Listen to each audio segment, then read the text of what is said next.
ঢাকার দক্ষিণ কেরানীগঞ্জের গোলামবাজার তালগাছতলা এলাকায় এক ব্যবসায়ীকে মারধর ও ব্যবসা প্রতিষ্ঠান ভাঙচুরের অভিযোগ উঠেছে দক্ষিণ কেরানীগঞ্জ থানা তাঁতিলীগের সাবেক সভাপতি মোল্লা ফারুক বাহিনীর বিরুদ্ধে।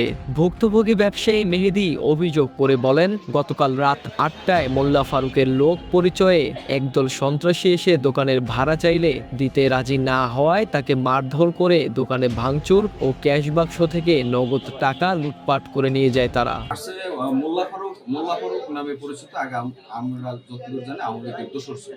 এর আগে হুন্ডা বাহিনীও আছে, ওই হুন্ডা বাহিনী নিয়ে আসছে। এরপর এলাকার কিছু স্থানীয় লোকজন ছিল, তারাও নেতৃত্ব দিয়েছে।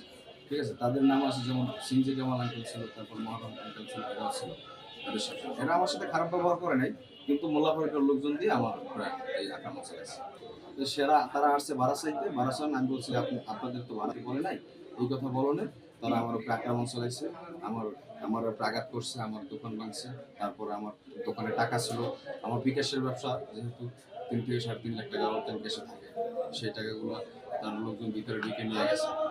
আর পরে আমি আমার বাইকে ফোন দিতে চাইছিলাম, দোকান মালিক সভাপতি আমার ফোনটা ভেঙে ফেলাইছে, আমার একটা স্মার্টফোন ছিল, সেটাও নিয়ে গেছে। জানা যায়, সাবেক উপজেলা চেয়ারম্যান শাহিন আহমেদের ভাই শিপু আহমেদের মার্কেট এটি। সরকার পতনের পর শিপু আহমেদ গা ঢাকা দিয়ে থাকার সুযোগে আওয়ামী লীগ থেকে সদ্য বিএনপিতে যোগদানকারী মোল্লা ফারুক সেই মার্কেটের ভাড়া মোল্লা ফারুককে দেওয়ার জন্য ব্যবসায়ীদের চাপ প্রয়োগ করে আসছিলেন। এইটা তো আমি জানা মতো এটা শিপু মিয়ার জমি। আমরা বিগত দিনে শিপু মিয়ারই ভাড়া দিয়ে আসছি, এবং শিপু মিয়ার বলে দিচ্ছে যে যতদিন পর্যন্ত আমি না বলবো অন্য কাউরে ভাড়া দেবেন না। তা শিপু মিয়া আমাদের আর কখনো কাউরে ভাড়া দিতে বলে না। যে মার্কেট হলে শিবু মেয়ার বিগত আমাদের ছিল, এখন বর্তমানে মোল্লা ফারুকের লোকজনে ভাড়ার দাবি করছে। আমরা প্রচন্ড ভয়ে আছি, আশেপাশে অনেক আতঙ্কে আছি। তারা প্রায় আশেপাশে রাউন্ড দেয় এবং বিভিন্ন ভয়ভীতি দেখায়, চাঁদা চায়, এবং বিনিময়ে এখানে সন্ধ্যাবেলা যে ঘটনাটা ঘটেছে, এটা একজন ব্যবসায়ী হিসাবে, একজন দোকানদার হিসাবে এটা আমরা অনেক আতঙ্কিত বোধ করতেছি।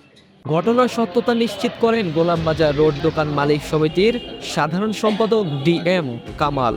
সাধারণ সম্পাদক হিসাবে আমি বলতে চাই, আমার মার্কেটের কিছু দুষ্কৃতী লোক, আওয়ামী লীগের প্রেতাত্মারা বর্তমান বাংলাদেশে কি পরিস্থিতি চলছে আপনারা জানেন এবং বুঝতেছেন।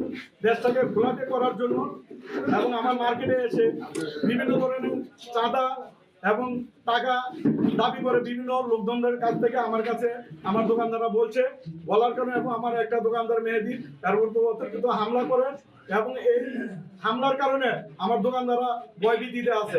ওই ভয়ভীতি এর জন্য আপনারা সাংবাদিক ভাইরা আছেন তুলে ধরুন, এবং আমার দোকানদার ভাইরা যেন শান্তিপূর্ণভাবে ব্যবসা বাণিজ্য করতে পারে, আপনাদের সহযোগিতা কামনা করছি। এবং আইনের হার্ড কিলিং যে চলছে, আমরা প্রত্যক্ষ দেখতে চাই। এই সন্ত্রাসীদেরকে ধরে দৃষ্টান্তমূলক শাস্তি চাই আমরা দোকানদারদের পক্ষ থেকে, আমরা মার্কেট কমিটি।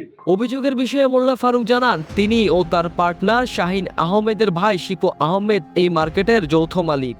আওয়ামী লীগ সরকারের পতনের পর শিপু আহমেদ পালিয়ে যাওয়ায় এখন মোল্লা ফারুক ভাড়া তুলতে লোক পাঠায়, তবে ভাঙচুর ও লুটপাটের অভিযোগ তিনি অস্বীকার করেন। এই দোকানগুলা ভাড়া ডাইরেক্ট আমি আর আমার পার্টনার ছিল শিবু মিয়া, উনারা আন্ডার আগে ছিল, উনি 5 তারিখের পরে চলে গেছে। এখন আমি আবার এটা আমার বুঝে নেওয়ার দায়িত্ব আসছে। এগুলো সব আমি আর উনি দুজনে মিলে কিনছি এবং দুজনে মিলে বিক্রি করছি। ভাড়া পাইলে তো ভাড়া নিতে যাবেই, এই জায়গায় তো চাঁদার কোনো প্রশ্নই আসে না। চাঁদা তো এক সাবজেক্ট, ভাড়া আর এক জিনিস। আর আমগো মার্কেট এই জন্য আমার লোক গেছে ভাড়া চাইতে, ভাড়া দেওয়া 1.5 বছর উনি প্রায়, যে লোক দোকানটার মধ্যে গেছে। এত টাকা ভাড়া দেওয়ার কারণে দিতে হইব না, বিদায় উনি দিবে না, জোর করবো। এটা নিয়ে একটা কথা বার্গেনিংয়ে ওনার সাথে কথা হয়েছে, কিন্তু ওনার লোক অন্য কোনো বিকল্প কথা হয়।